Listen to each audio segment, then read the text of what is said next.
And we can, step by step, diminish that misery and create again peace on earth. But, dear friends, we are not blue-eyed idealists, so to speak. We know that some karma has to be outlived, and it will be outlived. Those people learn by suffering. We silently, step by step, reveal that uniting knowledge. Sooner or later, it will work. It's too early now. You could say it's much too early. No, it's not. And yet it is. Because, only a few people listen to that. And yet, I must say, the German translation from the Book of Light, many thousand people already know that.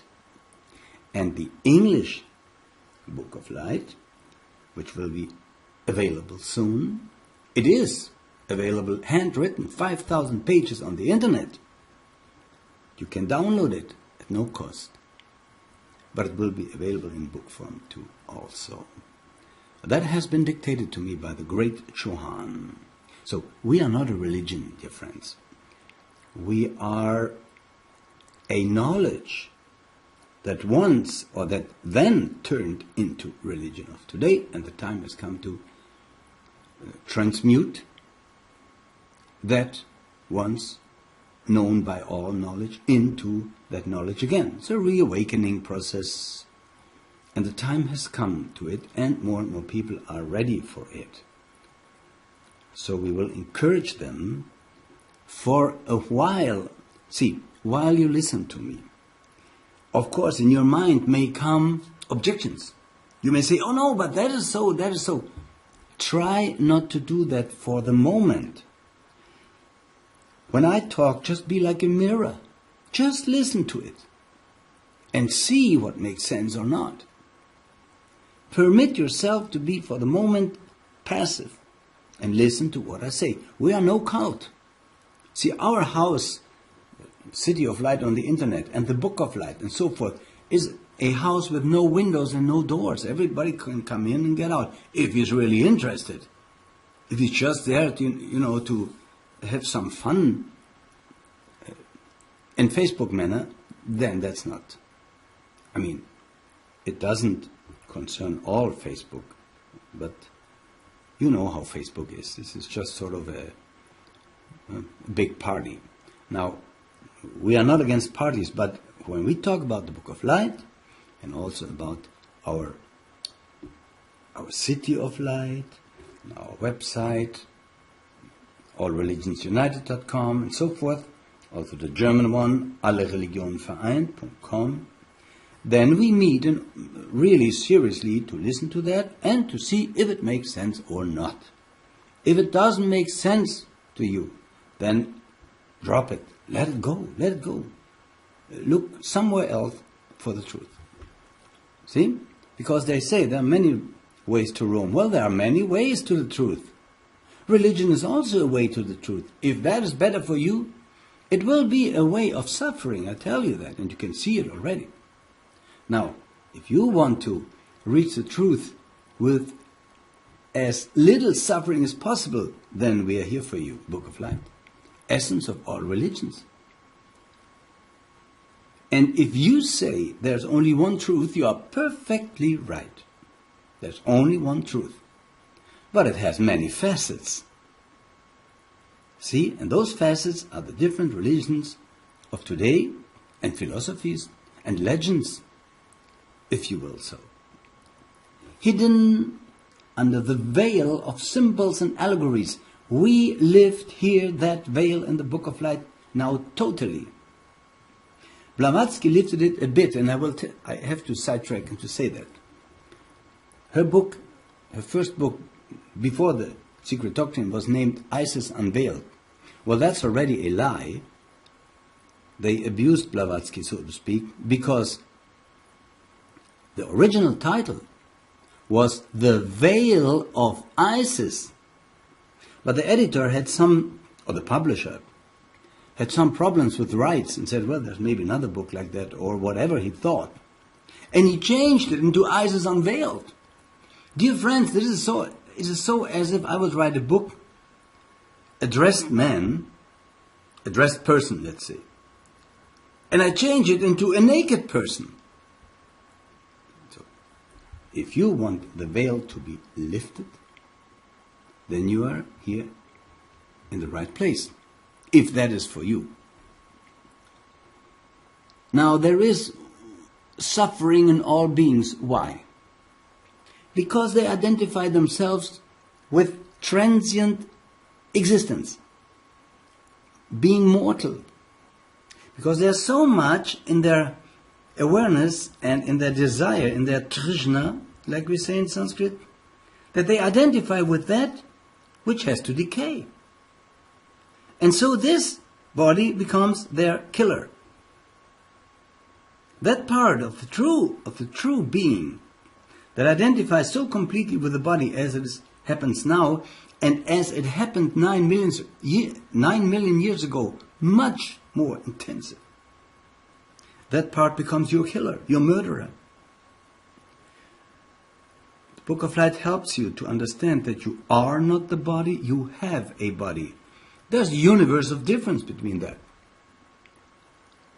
And so, we will also understand what it means to be immortal. You see, because the Book of Light leads you to immortality, leads you to eternity. And just in the beginning, I want to tell you, we have to be clear about what we understand about immortality, about eternity. When am I immortal? What is that? Is immortal something that I will have a body that will never die? Well, in some other places, maybe in heaven or so forth, I can right now immediately tell you, and I may lose now 99% of listeners, but such an immortality does not exist. It is a lie, dear friends. And yet I say I can make you immortal. Now let's go to the term eternity. Is there an eternity, dear friends, that has a beginning and no end? I know most of the people look for such a situation. Again, I must disappoint you. There is no such eternity. What has a beginning must have an end. So now I lost maybe the rest of people, and if anybody is still listening, okay, I continue. It reminds me to Los Angeles, where I was teaching. I just sat in a room, an empty room, and spoke to myself, the teaching as I do it now. A couple of months later, there were 400 people. And then I had written the Book of Light there. My message was, there has ended, and I returned to Germany. Because they wanted to make me a guru, me a weak being who just had the honor. I don't know. It happened to be so that this was dictated to me. I just pass it on. I try to live myself as good as possible, as intensive as possible to that teaching. See, so don't take me as guru. Then you have a problem. Take that which I say, that may be guru. The Book of Light. Let the teaching be guru. It is unblemished. Is it perfect? But keep me out of it. You know, I'm like in ancient time in Herald. Herald, he comes and says something. In the name of the king, I must tell you that you have to come to that and that place. And people went there. Now I tell you in the name of the Book of Light, dictated to me by the Mahachohan. I tell you this and this and that. Is it for you? Yes? Wonderful. No? Wonderful. Dear friends, everybody learns by practice, by doing. So, religious thought, you see, is something already tainted. We will see that. Then we have the teaching of a personal God. Such a thing does not exist as the Church teaches.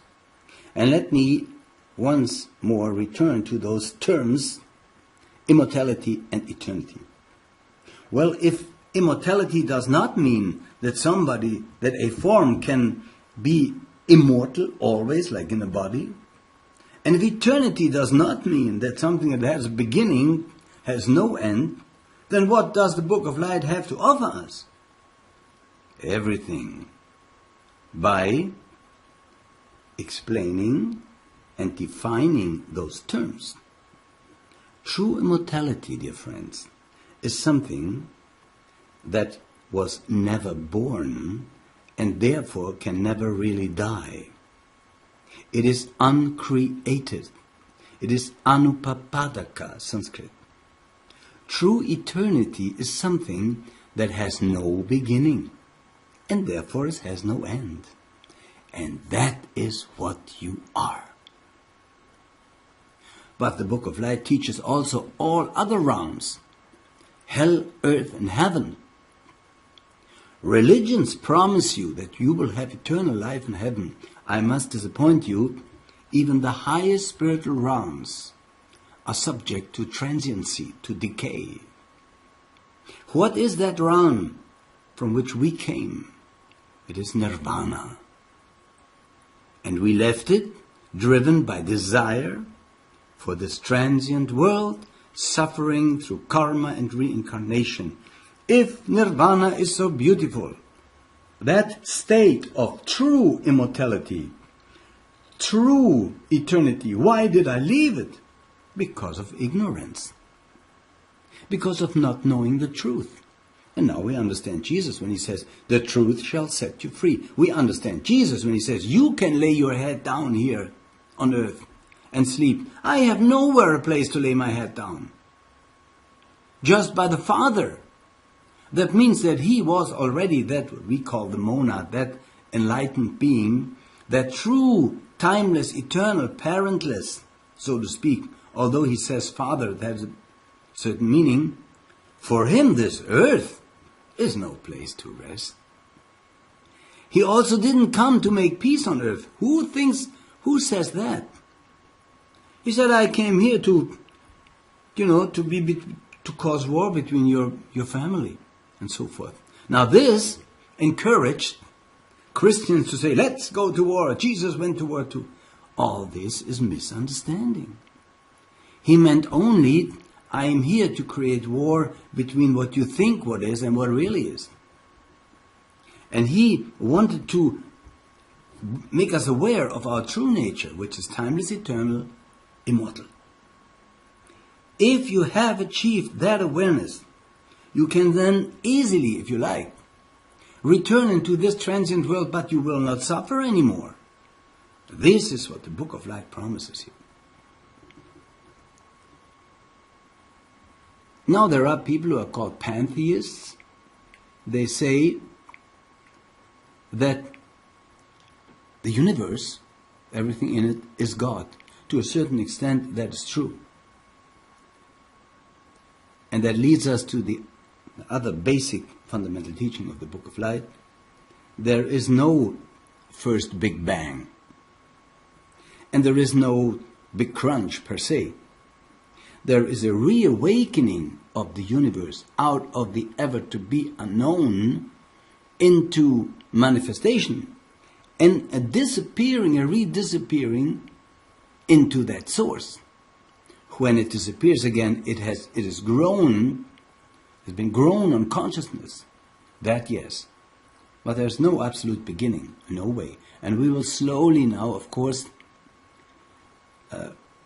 try to, through the teaching, try to reach that point. And when we do that, this timeless, eternal, immortal will be awakened in us. And we will understand that we are not that of which we are aware that it is vanishing, that it is transient, that which is mortal. How can we be the mortal of them? We would not suffer from it. If we would be mortal, if that would be our true nature, I would just say, oh, sorry, I have to die. And we go.